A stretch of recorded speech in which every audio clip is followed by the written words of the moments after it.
encore une fois donc on va commencer par dire free à Abdou Nguer su yàlla na ko suñu borom daal di teggal boobu de li nga xam ne que moo di coono donc ki nga xam ne que moo di Abdou nag démb procureur déglu na ko ginnaaw ba nga ko daal di déféré nag dans la journée du mercredi naka noonu itam la ko ki nga xam ne que moo di Ibrahima Ndoye daal di yóbbu dossier bi en instruction alors su ne en instruction nag mooy tey jii juge du troisième cabinet su confirmé à fond boobu de li nga xam ne que moo di dossier mandat de dépôt parce que procureur mandat de dépôt daal di requérir donc su ko juge bi daal di fixé dossier bi day dem en instruction te en instruction su ko waxee dina durer lu mat li nga xam ne que moo di 6 mois concrètement alors noonu la demee wala.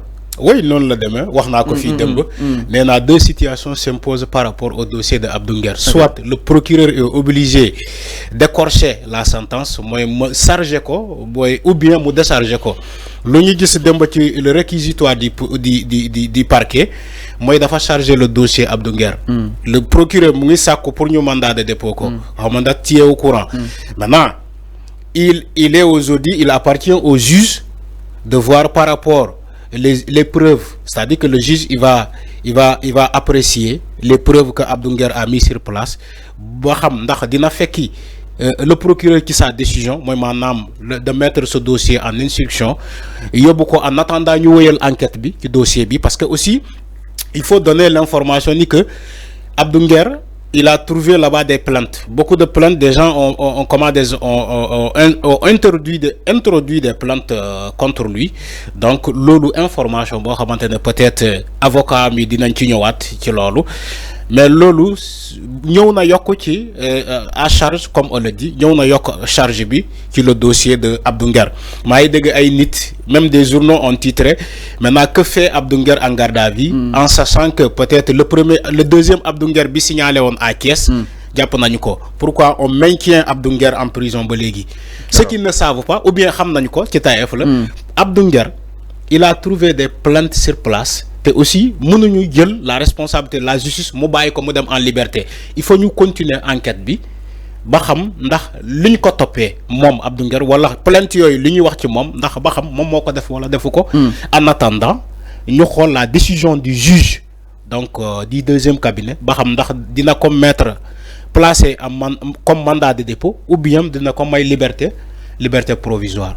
Alors donc d'ici la journée d'aujourd'hui, on saura encore beaucoup plus. Alors donc avant donc les choses se compliquent pour Abdou Nguer entre les mains de la section de recherche depuis le nid, le jeune chroniqueur connu par ses sorties violentes contre Ousmane Sonko et un pas de rebus. Pire, son dossier se retrouve sur la table du juge d'instruction et oui, le procureur a décidé hier d'ouvrir une information judiciaire et le dossier est confié au juge du troisième cabinet. Ce dernier va se prononcer aujourd'hui sur la suite à donner la procédure. Seulement il faudra pas s'étonner, le chroniqueur obtient son ticket pour la citadelle du silence aujourd'hui. Selon donc quelques informations yi nga xam ni itam jot nañ ko ki nga xam ne que moo di procureur Arfan sàkku na daal di tijji une information judiciaire contre ki nga xam ne que moo di Abdou Nguer si wàllu wi waaye itam son placement sous mandat de dépôt par le procureur mu daal di koy sàkku ni ki li nga xam ne que mu di démb ana naka na ko daal di war a mën a comprendre avant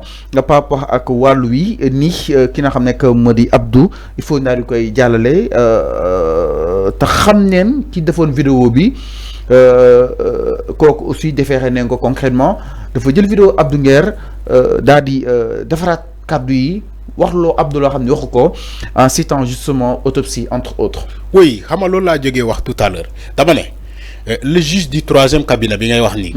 Même si le procureur le parquet a fait une réquisitoire pour ne que selon moom dañoo war a placer sous mandat de dépôt Abdou Nguer le procureur bëgg-bëggam loolu dans son réquisitoire aussi le procureur dafa bëgg ñu mettre sur le dossier de Abdou Nguer en instruction mooy maanaam pour ñu mën a ubbi une information judiciaire comme li ngay wax ni. Alors aujourd'hui il appartient au juge du troisième cabinet d'apprécier selon les éléments mis en place mooy maanaam les preuves de Abdou Nguer et ses avocats ñu ñëpp mettre sur la table. Le juge du troisième cabinet va apprécier selon les preuves mises sur table ba xam ndax Abdou Nguer dinañ ko relaxer mu ñibi këram ou bien tout simplement dinañ ko placer sous mandat de dépôt te loolu kenn ñaanu ko. maintenant wax naa fii dem ba dama ne yoon mooy def liggéeyam yoon bu décider ni que Abdou Nguer doit rentrer chez lui deful dara. dañ koy relaxer da nga wax loo xam ni il faut ñu taxaw si un peu da nga jàpp ni dafa am yeneen dossier yoo xam ni dafa fekk si Abdou Nguer. exactement si foofu si li nga xam ne que moo di tribunal bi. exactement donc si wàllu ko procédure pénale. soo yeggee si kanam procureur si mu lay toppee wala comme li la convoqué woon mën na fa bañ a yam mais indi la yeneen dossier concrètement. mais bien sûr jox naa la fii le cas de kii Farba Ngom hier nee naa la Farba rapport scientifique bi ba mu ko convoqué. pour ñoom benn dossier moo ko concerné mais mu demee ba ci le pôle financier judiciaire dafa fekk un autre dossier un second dossier boo xamante dañ ko toppee pour complicité à Tahirou Sarr loolu dafay am ci justice. Abdou Nguer que ça soit Abdou Nguer du moom yaa ngi fàttaliku Jérôme Bandiaki. Jérôme Bandiaki bañ koy convoqué ba mu demee dañu ne dafa fekk fa un autre dossier mooy maanaam nit daf ko plainte des gendarmes ou bien ay civils dañ ko plainte.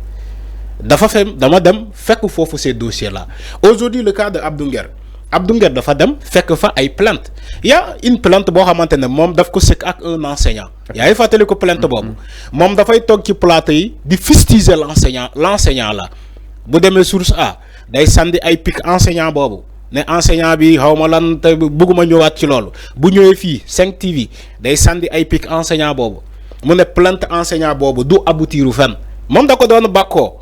Tous ces plaintes-là, ils sont au niveau de la table du procureur. Dafa dem fekk fa ces plaintes-là, plus le dossier dans lequel il a été convoqué. Donc c'est ça la réalité.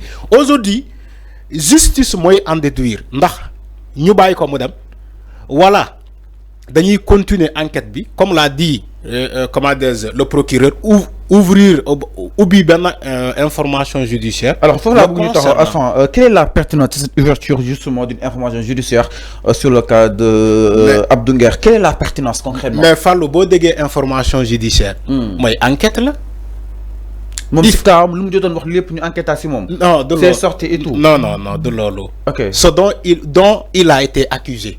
mooy dossier mooy magistrat. exactement dossier yi muy fekk foofu le procureur a jugé nécessaire ñu ubbi une information judiciaire ci dossier yooyu pour xam wax naa la fii démb vous avez dit que yéen da ngeen wax ni que ki bind dans la page dafa feeñ en caisse. ba ñu jàpp ko. ma ne leen qu'est-ce qui vous dit que ni que c'est pas Abdou Nguer qui a dit ce gars-là et bindal ma lii parce que mënu ma bindal. déedéet waxuma ni loolu moo am Fallou écoutez c'est du français que je dis. dama ne qu'est-ce qui vous dit que lan moo leen wax ni que c'est pas Abdou Nguer moo ne waa ji xam nga loolu enquête moo koy en déduire. waxuma ni que Abdou Nguer moo wax loolu dama ne enquête bu ñuy enquêter ci nit wala ci ay faits yoon day sóoraale tous les pistes yëpp lay ubbi day ubbi pistes yëpp.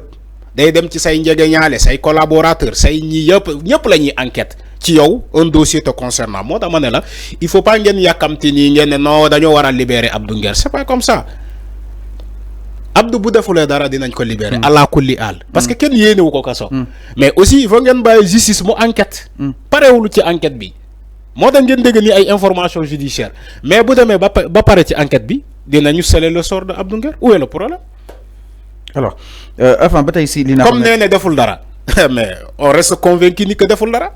alors mi ngi noonu par rapport ak li nga xam ne que moo di mbir meek ak li nga xam ne que moo di tolluwaay wi donc ki nga xam ne que moo di Abdou encore une fois yu dossier bi yóbbu nañ ko en instruction donc nag retour de parquet pour Abdou Nguer son dossier en instruction daal di koy defee ni ki li nga xam ne que moo di ce mercredi par la section de recherche de Colobane pour diffusion de fausses nouvelles. Abdou Nguer a fait l'objet justement d'un retour de parquet alors que le procureur a demandé une l'ouverture d'une information judiciaire donc nag dossier bi confié au juge d'instruction du 3e cabinet bu tribunal bu grande instance aux classes de Dakar moom itam den ko daal di atte ni ki tey jii daal di yemook exactement jeudi incha allah ñu xool dossier bi fan lay daal di war a mën a tabbijee si kanamu yoon ak wàllug yonal. alors Arfan ñu deseen si ba tey concrètement du côté de la régie par rapport ak li